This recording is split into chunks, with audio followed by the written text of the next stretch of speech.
Price lord.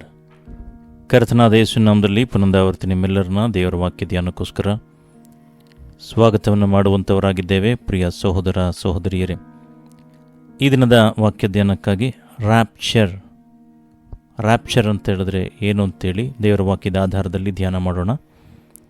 ಅದಕ್ಕಿಂತ ಮುಂಚೆ ಈ ಹಿಂದೆ ಹೇಳಿದಂಥ ಎಲ್ಲ ಸಂದೇಶಗಳನ್ನು ನಾವು ಅದರ ಲಿಂಕ್ಗಳನ್ನು ಕಾಪಿ ಮಾಡಿ ಡಿಸ್ಕ್ರಿಪ್ಷನ್ ಬಾಕ್ಸಲ್ಲಿ ಹಾಕಿರ್ತೇವೆ. ದೇವರ ಪ್ರೀತಿಯನ್ನು ಕುರಿತು, ಯಾವ ರೀತಿಯಾಗಿ ನಾವು ಕ್ರಿಸ್ತನಿಗೆ ಸಾಕ್ಷಿಯಾಗಿರುವಂಥದ್ದು, ಯಾವ ರೀತಿಯಾಗಿ ಆಧ್ಯಾತ್ಮಿಕ ಯುದ್ಧವನ್ನು ಮಾಡುವಂಥದ್ದು, ಯಾವ ರೀತಿಯಾಗಿ ನಾವು ಭಯವನ್ನು ತೆಗೆದು ಹಾಕುವಂಥದ್ದು, ಯಾವ ರೀತಿಯಾಗಿ ಭಯರಹಿತವಾಗಿ ನಾವು ಜೀವಿಸುವಂಥದ್ದು, ಯಾವ ರೀತಿಯಾಗಿ ನಾವು ಕ್ರಿಸ್ತನಿಗೆ ಫಲ ಕೊಡಬೇಕು ಅಂತೇಳಿ, ಯಾವ ರೀತಿಯಾಗಿ ನಾವು ನಂಬಿಗಸ್ತರಾಗಿರಬೇಕು, ನಂಬಿಗಸ್ತಿಕೆಯಿಂದ ಜೀವಿಸುವಂಥದ್ದು, ಈ ರೀತಿಯಾಗಿ ಅನೇಕ ಸಂದೇಶಗಳನ್ನು ನಾವು ಈಗಾಗಲೇ ಕಾಪಿ ಮಾಡಿ ಯೂಟ್ಯೂಬ್ನಲ್ಲಿ ಅಪ್ಲೋಡ್ ಮಾಡಿರ್ತೇವೆ. ಅದರ ಸಂದೇಶಗಳ ಲಿಂಕ್ಗಳನ್ನು ನಾವು ಡಿಸ್ಕ್ರಿಪ್ಷನ್ ಬಾಕ್ಸಲ್ಲಿ ಹಾಕಿರ್ತೇವೆ. ಇದು ಅನೇಕ ಜನಗಳಿಗೆ ಇದು ಬಹಳ ಬಹಳ ಉಪಯೋಗವಾಗಿರುವಂಥದ್ದಾಗಿದೆ. ಇದರ ಬಗ್ಗೆ ಅನೇಕ ಸಾಕ್ಷಿಗಳನ್ನು ಸಹ ಹೇಳಿದ್ದಾರೆ. ಈ ಸಂದೇಶವನ್ನು ನೀವು ಸಹ ಕೇಳಿ ಆತ್ಮಿಕವಾಗಿ ನಿಮಗೂ ಸಹ ಬಹಳ ಪ್ರಯೋಜನಕರವಾಗಿರುವಂಥದ್ದಾಗಿದೆ. ನಾವು ವಾಕ್ಯ ಸಂದೇಶವನ್ನು ಮುಂದುವರಿಸಲು ಬಯಸುವಂಥವರಾಗಿದ್ದೇವೆ. ಅದಕ್ಕಿಂತ ಮುಂಚೆ ನಮ್ಮ ಚಾನಲ್ನ ಯಾರೆಲ್ಲ ಸಬ್ಸ್ಕ್ರೈಬ್ ಮಾಡ್ಕೊಂಡಿಲ್ಲ ಅವರೆಲ್ಲ ಸಬ್ಸ್ಕ್ರೈಬ್ ಮಾಡ್ಕೊಳ್ಳಿ ಅಂತ ಕೇಳ್ಕೊಳ್ತಾ ಇದ್ದೇವೆ. ಯಾಕಂತ ಹೇಳಿದ್ರೆ ಬರುವಂಥ ಸಂದೇಶಗಳ ಅಪ್ಡೇಟ್ಗಳು ನಿಮಗೆ ದೊರೆಯುವಂಥದ್ದಾಗಿದೆ. ರ್ಯಾಪ್ಚರ್ ಅಂತ ನೋಡುವಾಗ ಇಡೀ ಕ್ರಿಸ್ತಿಯ ಜೀವಿತದಲ್ಲಿ ಪ್ರತಿಯೊಬ್ಬರೂ ಸಹ ಎದುರು ನೋಡುವಂಥ ಒಂದು ಸಂಗತಿ ಯಾವುದು ಅಂತ ನೋಡುವಾಗ, ಈ ಕ್ರೈಸ್ತ ನಂಬಿಕೆಯಲ್ಲಿ ಒಂದು ದೊಡ್ಡ ಎಕ್ಸ್ಪೆಕ್ಟೇಷನ್, ದೊಡ್ಡ ಒಂದು ಆಶಯ ಏನು ಅಂತ ಹೇಳಿದ್ರೆ, ಕ್ರಿಸ್ತ ನಂಬಿಕೆಯಲ್ಲಿ ರ್ಯಾಪ್ಚರ್ ಅಂದರೆ ಯೇಸುಸ್ವಾಮಿ ತನ್ನ ನಂಬಿಗಸ್ತ ಅನುಯಾಯಿಗಳನ್ನು ತನ್ನೊಂದಿಗೆ ಇರಲು ಶಾಶ್ವತವಾಗಿ ಕರೆದುಕೊಂಡು ಹೋಗುವಂಥ ಕ್ಷಣ ಇದು. ರ್ಯಾಪ್ಚರ್ ಅಂತ ಹೇಳಿದ್ರೆ ಯೇಸುಸ್ವಾಮಿ ತನ್ನ ನಂಬಿಗಸ್ತ ಅನುಯಾಯಿಗಳನ್ನು ತನ್ನೊಂದಿಗೆ ಶಾಶ್ವತವಾಗಿ ಇರಲು ಕರೆದುಕೊಂಡು ಹೋಗುವಂಥ ಕ್ಷಣ, ಇದನ್ನು ರ್ಯಾಪ್ಚರ್ ಅಂತ ಹೇಳ್ತಾರೆ. ಇದು ದೇವರ ವಾಕ್ಯದಲ್ಲಿ ಬರೆಯಲ್ಪಟ್ಟಿದೆ. ಖಂಡಿತವಾಗಿ ಇದು ಜರುಗುತ್ತೆ ಅಂತೇಳಿ ದೇವರ ವಾಕ್ಯದಲ್ಲಿ ಸ್ಪಷ್ಟವಾಗಿ ಬರೆದಿದೆ. ಪೌಲನು ಸಹ ಥೆಸಲೋನಿಕ ಪತ್ರಿಕೆಯಲ್ಲಿ ಬರೆದಿರೋದನ್ನು ನೋಡುತ್ತೇವೆ. ಈ ಆನಂದ ಪರವಶತೆಯಲ್ಲಿ ದೈವಿಕವಾದ ರೂಪಾಂತರವನ್ನು ಹೊಂದ್ಕೊಳ್ತಾರೆ ಅಂತೇಳಿ ವಿಶ್ವಾಸಿಗಳು ಯಾರು ದೇವರಲ್ಲಿ ನಂಬಿಕೆ ಇಟ್ಟಿರ್ತಾರೋ, ಯಾರು ಯೇಸುವಿನ ಮಾರ್ಗದಲ್ಲಿ ನಡೀತಾ ಇರ್ತಾರೋ, ಅವರು ದೈವಿಕದ ರೂಪಾಂತರವನ್ನು ಕ್ಷಣ ಮಾತ್ರದಲ್ಲಿ ಅವರು ಹೊಂದುತ್ತಾರೆ ಅಂತೇಳಿ ಅಲ್ಲಿ ವಿವರಿಸೋದನ್ನು ನೋಡ್ತೇವೆ. ಅಲ್ಲಿ ಕ್ರಿಸ್ತನಲ್ಲಿ ಸತ್ತವರು ಮೊದಲು ಎದ್ದು ಬರ್ತಾರೆ, ನಂತರ ಜೀವಂತವಾಗಿರುವವರು ಮತ್ತು ಉಳಿಯುವವರು ಪುನರುತ್ಥಾನಗೊಳ್ಳುವರು ಅಂತೇಳಿ ದೇವರ ವಾಕ್ಯದಲ್ಲಿ ಬರೆದಿರೋದನ್ನು ನಾವು ನೋಡ್ತೇವೆ. ಸೊ ಹಾಗಾಗಿ ಈ ರ್ಯಾಪ್ಚರ್ ಅನ್ನೋದೇನಿದೆ, ಇದು ಒಂದು ಮಹಿಮೆಯ ವಾಗ್ದಾನವಾಗಿದ್ದರೂ ನಾವು ಎಚ್ಚರಿಕೆಯುಳ್ಳವರಾಗಿರಬೇಕು ಅಂತೇಳಿ ದೇವರ ವಾಕ್ಯ ನಮಗೆ ಎಚ್ಚರಿಸುವಂಥದ್ದಾಗಿದೆ. ಹಾಗಾಗಿ ಈ ರ್ಯಾಪ್ಚರ್ಗೆ ನಾವು ಜಾಗರೂಕತೆ ಉಳ್ಳವರಾಗಿರಬೇಕು. ಅದು ಮಾತ್ರವಲ್ಲದೆ ನಾವು ಸಿದ್ಧವಾಗಿರಬೇಕು. ಅದನ್ನು ಸಹ ಸಿದ್ಧವಾಗಿರುವಂಥ ಅಗತ್ಯತೆಯನ್ನು ಸಹ ಯೇಸುಸ್ವಾಮಿ ಹೇಳೋದನ್ನು ನಾವು ನೋಡ್ತೇವೆ. ಅನೇಕರು ಇದರ ಬಗ್ಗೆ ಗಮನವಿಲ್ಲದೆ, ಇದರ ಬಗ್ಗೆ ಅರಿವಿಲ್ಲದೆ ಅವರು ಹಿಂದೆ ಉಳಿತಾರೆ. ಲಕ್ಷಾಂತರ ಜನ ಕ್ಷಣ ಮಾತ್ರದಲ್ಲಿ ಅವರು ಮಾರ್ಪಾಡು ಹೊಂದ್ತಾರೆ ಅಂತೇಳಿ ದೇವರ ವಾಕ್ಯದಲ್ಲಿ ಬರೆದಿರೋದನ್ನು ನಾವು ನೋಡ್ತೇವೆ. ಪ್ರಶ್ನೆ ಏನು ಅಂತ ಹೇಳಿದ್ರೆ, ಈಗ ನೀವು ಸಿದ್ಧವಾಗಿದ್ದೀರಾ, ಇಲ್ಲ ಸಿದ್ಧವಾಗುತ್ತಿರುವಿರಾ? ರ್ಯಾಪ್ಚರ್ ಯೇಸುವನ್ನು ಸಂಧಿಸೋದಕ್ಕೆ ನೀವು ಸಿದ್ಧವಾಗ್ತಾ ಇದ್ದೀರಾ? ಇಲ್ಲ ಸಿದ್ಧವಾಗದಲ್ಲೇ ಹಾಗೇ ನಿಮ್ಮ ಜೀವಿತವನ್ನು ಹೇಗೋ ಅಂತೇಳಿ ಒಂದು ರೀತಿಯ ಜೀವಿತವನ್ನು ಮಾಡ್ಕೊಂಡು ಹೋಗ್ತಾ ಇದ್ದೀರಾ? ಯಾವ ರೀತಿಯಾಗಿ ನಿಮ್ಮ ಜೀವಿತವನ್ನು ಮಾಡ್ತಾ ಇದ್ದೀರಾ ಅಂತೇಳಿ ನಿಮ್ಮನ್ನೇ ನೀವು ಆಲೋಚನೆ ಮಾಡಿ ನೋಡ್ಕೊಳ್ರಿ ಪ್ರಿಯ ಸಹೋದರ ಸಹೋದರಿಯರೇ. ನಾವು ರ್ಯಾಪ್ಚರನ್ನು ಅರ್ಥ ಮಾಡ್ಕೊಳ್ಬೇಕು ಅಂತ ಹೇಳಿದ್ರೆ ನೋಡ್ರಿ, ದೇವರ ವಾಕ್ಯ ಹೇಳುವಂಥದ್ದಾಗಿದೆ, ಮ್ಯಾಥ್ಯೂ ಚಾಪ್ಟರ್ 24 ವರ್ಸ್ 36. ಮತ್ತಾಯನು ಬರೆದ ಸುವಾರ್ತೆ 24ನೇ ಅಧ್ಯಾಯ 36ನೇ ವಾಕ್ಯ. ಮ್ಯಾಥ್ಯೂ ಚಾಪ್ಟರ್ 24 ವರ್ಸ್ 36 ನೋಡಬೇಕಾದ್ರೆ, ಇದಲ್ಲದೆ ಆ ದಿನದ ವಿಷಯವು, ಆ ಗಳಿಗೆಯ ವಿಷಯವು ನನ್ನ ತಂದೆಯೊಬ್ಬನಿಗೆ ತಿಳಿಯುವುದೇ ಹೊರತು ಮತ್ತಾರಿಗೂ ತಿಳಿಯದು, ಪರಲೋಕದಲ್ಲಿರುವ ದೂತರಿಗೂ ತಿಳಿಯದು, ಮಗನಿಗೂ ತಿಳಿಯದು ಅಂತ ದೇವರ ವಾಕ್ಯದಲ್ಲಿ ಬರೆದಿರೋದನ್ನು ನೋಡ್ತೇವೆ.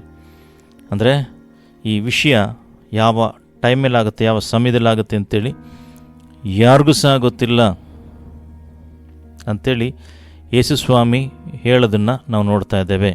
ಅಂದರೆ ತಂದೆಯಾದ ದೇವರಿಗೆ ಬಿಟ್ಟರೆ ಬೇರೆ ಇನ್ಯಾರಿಗೂ ಸಹ ಗೊತ್ತಿಲ್ಲ. ಇದರ ವಿಷಯವಾಗಿ ಬೇರೆ ಯಾರಾದರೂ ಸರಿ, ಯಾವುದೇ ದೇವದೂತ ಆದರೂ ಸರಿ, ಯಾರೇ ಆದರೂ ಸರಿ, ಆ ದಿನ ಆಗುತ್ತೆ ಈ ದಿನ ಆಗುತ್ತೆ ಅಂತ ಹೇಳಿದ್ರೆ ಖಂಡಿತವಾಗಿ ಅವರು ಸುಳ್ಳು ಹೇಳ್ತಾ ಇದ್ದಾರೆ ಅಂತೇಳಿ ಅದರ ಅರ್ಥ. ಯಾಕಂತ ಹೇಳಿದ್ರೆ ಯೇಸುಸ್ವಾಮಿನೇ ಸ್ವತಃ ಹೇಳಿರ್ಬೇಕಾದ್ರೆ ಯಾರಿಗೂ ತಿಳಿದಿಲ್ಲ ಅಂತ ಹೇಳಬೇಕಾದ್ರೆ ಯಾರಿಗೂ ತಿಳಿದಿಲ್ಲ ಅಂಥೇಳಿ ಅದೇ ಫೈನಲ್. ಅದನ್ನು ಬಿಟ್ಟು ಬೇರೆ ಇನ್ನೇನು ಸಹ ಅದನ್ನು ಸೇರಿಸೋದಕ್ಕಾಗಲಿ ತೆಗೆದುಹಾಕೋದಕ್ಕಾಗಲಿ ಸಾಧ್ಯ ಇಲ್ಲ. ನಾವು ಇದನ್ನು ಚೆನ್ನಾಗಿ ಅರ್ಥ ಮಾಡ್ಕೊಳ್ಬೇಕು. ಬೇರೆ ಯಾರಾದರೂ ಸರಿ ಈ ಗಂಟೆ ಆಗುತ್ತೆ, ಈ ದಿವಸ ಆಗುತ್ತೆ, ಈ ಕ್ಷಣ ಆಗುತ್ತೆ ಅಂತ ಹೇಳಿದ್ರೆ ಅವರು ಸುಳ್ಳು ಹೇಳ್ತಾ ಇದ್ದಾರೆ ಅಂತೇಳಿ ದೇವರ ವಾಕ್ಯದಲ್ಲಿ ಸ್ಪಷ್ಟವಾಗಿ ನಾವು ಅರ್ಥ ಮಾಡ್ಕೊಳ್ಬೋದು ದೇವರ ವಾಕ್ಯದಿಂದ. ಈ ರ್ಯಾಪ್ಚರ್ ಅನ್ನೋದೇನಿದೆ, ಇದು ದೇವರ ವಾಗ್ದಾನವಾಗಿರುವಂಥದ್ದಾಗಿದೆ. ದೇವರ ವಾಗ್ದಾನ ಆಗಿರುವಂಥದ್ದಾಗಿದೆ. ಯೋಹಾನನು ಬರೆದ ಸುವಾರ್ತೆ, ಬುಕ್ ಆಫ್ ಜಾನ್ ಚಾಪ್ಟರ್ 14 2-3 ನೋಡಬೇಕಾದ್ರೆ 2 ಮತ್ತು 3ನೇ ವಾಕ್ಯವನ್ನು ನೋಡುವಾಗ ದೇವರ ವಾಕ್ಯದಲ್ಲಿ ಬರೆದಿದೆ, ನನ್ನ ತಂದೆಯ ಮನೆಯಲ್ಲಿ ಬಹಳ ಬಿಡಾರಗಳು ಅವೆ, ಇಲ್ಲದಿದ್ದರೆ ನಿಮಗೆ ಹೇಳುತ್ತಿದ್ದೆನು, ನಿಮಗೆ ಸ್ಥಳವನ್ನು ಸಿದ್ಧ ಮಾಡೋದಕ್ಕೆ ಹೋಗುತ್ತೇನಲ್ಲ.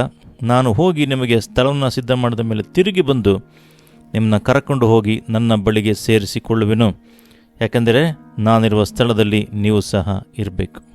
ನೋಡಿದ್ರ, ಇದು ಯೇಸುಸ್ವಾಮಿ ಮಾಡ್ತಿರೋಂಥ ವಾಗ್ದಾನ. ಹಾಗಾಗಿ ರ್ಯಾಪ್ಚರ್ ಖಂಡಿತವಾಗಿ ಜರುಗುವಂಥದ್ದಾಗಿದೆ ಅಂತೇಳಿ ಇಲ್ಲಿ ಯೇಸುಸ್ವಾಮಿ ಹೇಳೋದನ್ನು ನೋಡ್ತೇವೆ. ಸೊ ಇದು ಯಾವ ರೀತಿ ಸಂಭವಿಸುತ್ತದೆ ಅಂತ ನೋಡಬೇಕಾದ್ರೆ, ರ್ಯಾಪ್ಚರ್ ಅನ್ನೋದು ಯಾವಾಗ ಯಾವ ರೀತಿ ಆಗುತ್ತೆ ಅಂತ ನೋಡಬೇಕಾದ್ರೆ, ಯಾವ ರೀತಿಯಾಗಿ ಸಂಭವಿಸುತ್ತೆ ಅಂತ ನೋಡಬೇಕಾದ್ರೆ, 1 ಕೊರಿಂಥಿಯನ್ಸ್ 1 ಕೊರಿಂಥ 15ನೇ ಅಧ್ಯಾಯ 52ನೇ ವಾಕ್ಯವನ್ನು ನೋಡುವಾಗ, 1 Corinthians chapter 15 verse 52.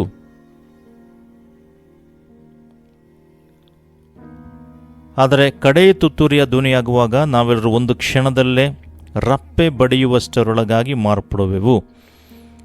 ತುತ್ತೂರಿಯು ಊದಲಾಗಿ ಸತ್ತವರು ನಿರ್ಲಯರಾಗಿ ಎಬ್ಬಿಸಲ್ಪಡುವರು ಮತ್ತು ಸತ್ತವರು ನಿರ್ಲಯರಾಗಿ ಎಬ್ಬಿಸಲ್ಪಡುವರು, ನಾವು ಮಾರ್ಪಡುವೆವು ಅಂತೇಳಿ ದೇವರ ವಾಕ್ಯದಲ್ಲಿ ಸ್ಪಷ್ಟವಾಗಿ ಬರೆದಿರೋದು ನೋಡ್ತೀವಿ. ಅಂದರೆ ಅದು ಇದ್ದಕ್ಕಿದ್ದಂಗೆ ಆಗುತ್ತೆ. ಕಣ್ಣು ಮುಚ್ಚಿ ಕಣ್ಣು ತೆಗೆಯುವಷ್ಟರೊಳಗೆ, ಕಣ್ಣು ಮಿಟುಕಿಸಿರುವಷ್ಟರೊಳಗೆ ಇದು ಸಂಭವಿಸ್ತದೆ ಅಂತೇಳಿ ದೇವರ ವಾಕ್ಯದಲ್ಲಿ ಸ್ಪಷ್ಟವಾಗಿ ಬರೆದಿರೋದನ್ನು ನೋಡ್ತೇವೆ. ಇದು ಇದು ಈ ರ್ಯಾಪ್ಚರಲ್ಲಿ ಯಾರೆಲ್ಲ ತೆಗೆಯಲ್ಪಡ್ತಾರೆ ಅಂದರೆ ಯಾರೆಲ್ಲ ಎತ್ತಲ್ಪಡ್ತಾರೆ ಅಂತ ನೋಡುವಾಗ, ಯಾರೆಲ್ಲ ತೆಗೆದುಕೊಳ್ಪಡ್ತಾರೆ ಅಂತ ನೋಡುವಾಗ ದೇವರ ವಾಕ್ಯದಲ್ಲಿ ಬರೆದಿದೆ. ಮತ್ತಾಯನು ಬರೆದ ಸುವಾರ್ತೆ, ಬುಕ್ ಆಫ್ ಮ್ಯಾಥ್ಯೂ ಚಾಪ್ಟರ್ 25 1-13ನೇ ವಾಕ್ಯವನ್ನು ನೋಡುವಾಗ ಇಲ್ಲಿ 10 ಕನ್ನಿಕೆಯರ ದೃಷ್ಟಾಂತವನ್ನು ನಾವು ನೋಡುತ್ತೇವೆ. ಆಗ ಪರಲೋಕ ರಾಜ್ಯವು 6 ತಿಂಗಳು ತೆಗೆದುಕೊಂಡು ಮೊದಲಿನ ಎದುರುಗೊಳ್ಳುವುದಕ್ಕೆ ಹೊರಟಂಥ 10 ಮಂದಿ ಕನ್ನಿಯರಿಗೆ ಹೋಲಿಕೆಯಾಗಿರುವುದು. ಅವರಲ್ಲಿ 5 ಮಂದಿ ಬುದ್ಧಿ ಇಲ್ಲದವರು, 5 ಮಂದಿ ಬುದ್ಧಿವಂತೆಯರು. ಬುದ್ಧಿ ಇಲ್ಲದವರು ತಮ್ಮ ಆರತಿಗಳನ್ನು ತಕ್ಕೊಂಡರು, ಆದರೆ ಎಣ್ಣೆ ತಕ್ಕೊಳ್ಳಲಿಲ್ಲ. ಬುದ್ಧಿವಂತೆಯರು ತಮ್ಮ ಆರತಿಗಳ ಕೂಡ ಪಾತ್ರೆಗಳಲ್ಲಿ ಎಣ್ಣೆ ತಕ್ಕೊಂಡರು. ಮೊದಲಿಂಗನು ಬರುವುದಕ್ಕೆ ತಡ ಮಾಡಲು ಅವರೆಲ್ಲರೂ ತೂಕಡಿಸಿ ಮಲಗಿದರು. ಆದರೆ ಅರ್ಧ ರಾತ್ರಿಯಲ್ಲಿ ಇಗೋ ಮೊದಲಿಂಗನು ಅವನನ್ನು ಎದುರುಗೊಳ್ಳುವುದಕ್ಕೆ ಹೊರಡ್ರಿ ಎಂಬ ಕೂಗಾಯಿತು. ಆಗ ಆ ಕನ್ಯೆಯರೆಲ್ಲರೂ ಎಚ್ಚೆತ್ತು ತಮ್ಮ ಆರತಿಗಳ ನೆಟ್ಟಿಗೆ ಮಾಡಿದರು. ಹಾಗೆ ಬುದ್ಧಿ ಇಲ್ಲದವರು ಬುದ್ಧಿವಂತೆಯರಿಗೆ, ನಿಮ್ಮ ಎಣ್ಣೆಯಲ್ಲಿ ನಮಗೆ ಸ್ವಲ್ಪ ಕೊಡ್ರಿ, ನಮ್ಮ ಆರತಿಗಳು ಆರಿ ಹೋಗುತ್ತವೆ ಎಂದು ಹೇಳಿದರು. ಅದಕ್ಕೆ ಆ ಬುದ್ಧಿವಂತೆಯರು, ನಿಮಗೆ ಕೊಟ್ಟರೆ ನಮಗೂ ನಿಮಗೂ ಕೂಡ ಸಾಲದೆ ಹೋದಿತು, ನೀವು ಮಾರೋರ ಬಳಿಗೆ ಹೋಗಿ ಕೊಂಡುಕೊಂಡರೆ ಒಳ್ಳೆಯದು ಅಂದರು. ಅವರು ಕೊಂಡುಕೊಳ್ಳಲಿಕ್ಕೆ ಹೋದಾಗ ಮೊದಲಿಂಗನು ಬಂದನು. ಸಿದ್ಧವಾಗಿದ್ದವರು ಅವನ ಸಂಗಡ ಮದುವೆ ಮನೆಯೊಳಕ್ಕೆ ಹೋದರು. ಬಾಗಿಲು ಮುಚ್ಚಲಾಯಿತು. ತರುವಾಯ ಉಳಿದ ಕನ್ಯೆಯರು ಸಹ ಬಂದು, ಸ್ವಾಮಿ ಸ್ವಾಮಿ ನಮಗೆ ತೆರೆಯಿರಿ ಅಂದರು. ಆತ ನಿಮ್ಮನ್ನು ನಾನರಿಯನೆಂದು ನಿಮಗೆ ಸತ್ಯವಾಗಿ ಹೇಳುತ್ತೇನೆ ಎಂದನು. ಆದ ಕಾರಣ ಆ ದಿನವಾದರೂ ಗಳಿಗೆಯಾದರೂ ನಿಮಗೆ ಗೊತ್ತಿಲ್ಲವಾದ್ದರಿಂದ ಎಚ್ಚರವಾಗಿರ್ರಿ. ನೋಡಿದ್ರೆ, ಅಂದರೆ ಯಾರು ಪ್ರಿಪೇರ್ ಆಗಿರ್ತಾರೋ ಅಂಥವ್ರು ಮಾತ್ರ ತೆಗೆಯಲ್ಪಡ್ತಾರೆ ಅಂತೇಳಿ ದೇವ್ರ ವಾಕ್ಯದಲ್ಲಿ ಸ್ಪಷ್ಟವಾಗಿ ಬರೆದಿರೋದನ್ನು ನೋಡ್ತೇವೆ. ಅದು ಮಾತ್ರವಲ್ಲ, ಪ್ರಕಟಣೆ ಗ್ರಂಥದಲ್ಲಿ ಬರೆದಿದೆ. ಪ್ರಕಟಣೆ ಗ್ರಂಥ 6ನೇ ಅಧ್ಯಾಯ, ಬುಕ್ ಆಫ್ ರೆವಲ್ಯೂಷನ್ ಚಾಪ್ಟರ್ 6 15-17 ನೋಡ್ಬೇಕಾರೆ ನಾವು ನೋಡ್ತೇವೆ, ಇದಲ್ಲದೆ ಭೂರಾಜರು, ಪ್ರಭುಗಳು, ಸಹಸ್ರಾಧಿಪತಿಗಳು, ಐಶ್ವರ್ಯವಂತರು, ಪರಾಕ್ರಮಶಾಲಿಗಳು, ಎಲ್ಲ ದಾಸರು, ಸ್ವತಂತ್ರರು, ಬಟ್ಟೆಗಳ ಗವಿಗಳಿಗೂ ಬಂಡೆಗಳಿಗೂ ಸಂದುಗಳಿಗೂ ಓಡಿ ಹೋಗಿ ತಮ್ಮನ್ನು ಮರೆಮಾಡಿಕೊಂಡು ಬೆಟ್ಟಗಳಿಗೂ ಬಂಡೆಗಳಿಗೂ ನಮ್ಮ ಮೇಲೆ ಬೀಳಿರಿ. ಸಿಂಹಾಸನದ ಮೇಲೆ ಕುಳಿತಿರುವ ಆತನು ಮುಖಕ್ಕೂ ಯಜ್ಞದ ಕುರಿಯಾದನ ಕೋಪಕ್ಕೂ ನಮ್ಮನ್ನು ಮರೆ ಮಾಡಿರಿ. ಅವರ ಕೋಪವು ಕಾಣಿಸುವ ಮಹಾದಿನ ಬಂದದೆ, ಅದರ ಮುಂದೆ ನಿಲ್ಲುವುದಕ್ಕೆ ಯಾರು ಶಕ್ತರು ಎಂದು ಹೇಳಿದರು. ಅಂದರೆ ಯಾರು ಹಿಂದೆ ಉಳಿತಾರೋ ಅವರಿಗೆ ಸಂಕಟ ಹಿಂಬಾಲಿಸುವಂಥದ್ದಾಗಿದೆ ಅಂತೇಳಿ ನಾವು ನೋಡ್ತಾ ಇದ್ದೇವೆ. ಅದು ಮಾತ್ರವಲ್ಲ, ಆದಿಕಾಂಡ 5ನೇ ಅಧ್ಯಾಯ 24ನೇ ವಾಕ್ಯವನ್ನು ನೋಡುವಾಗ, ಬುಕ್ ಆಫ್ ಜೆನೆಸಿಸ್ ಚಾಪ್ಟರ್ 5:24 ನೋಡುವಾಗ, ಹನೋಕನು ದೇವರೊಂದಿಗೆ ಅನ್ಯೋನ್ಯವಾಗಿ ನಡೆದುಕೊಳ್ಳುತ್ತಾ ಇರುವಾಗ ದೇವರು ಅವನನ್ನು ಕರೆದುಕೊಂಡದ್ರಿಂದ ಕಾಣದೆ ಹೋದನು ಅಂತೇಳಿ ದೇವರ ವಾಕ್ಯದಲ್ಲಿ ಬರೆದಿದೆ. ಅಂದರೆ ದೇವರು ಹನೋಕನನ್ನು ಜೀವಂತವಾಗಿ ತೆಗೆದುಕೊಂಡು ಹೋದ ಅಂತೇಳಿ ಬೈಬಲ್ನಲ್ಲಿ ಬರೆದಿರೋದನ್ನು ನೋಡ್ತೇವೆ. ಪ್ರಿಯ ಸೋದರ ಸೋದರಿಯರೇ, ದೇವರ ವಾಕ್ಯದ ಆಧಾರದಲ್ಲಿ ನಾನು ಮೊದಲನೇ ಪಾರ್ಟ್ ಮಾತ್ರ ನನಗೆ ನಿಲ್ಲಿಸ್ತಾ ಇದ್ದೇನೆ. ರ್ಯಾಪ್ಚರ್ ಅಂತ ಹೇಳಿದ್ರೆ ಏನು ಅಂತೇಳಿ ಇದರ ಮುಂದುವರೆದ ಭಾಗವನ್ನು ನೆಕ್ಸ್ಟ್ ಪಾರ್ಟಲ್ಲಿ ನಾವು ಮುಂದುವರಿಸಲು ಬಯಸುವಂಥವರಾಗಿದ್ದೇವೆ. ದೇವರು ಈ ವಾಕ್ಯಗಳ ಮುಖಾಂತರವಾಗಿ ನಿಮ್ಮನ್ನು ಆಶೀರ್ವಾದ ಮಾಡಲಿ. God bless you.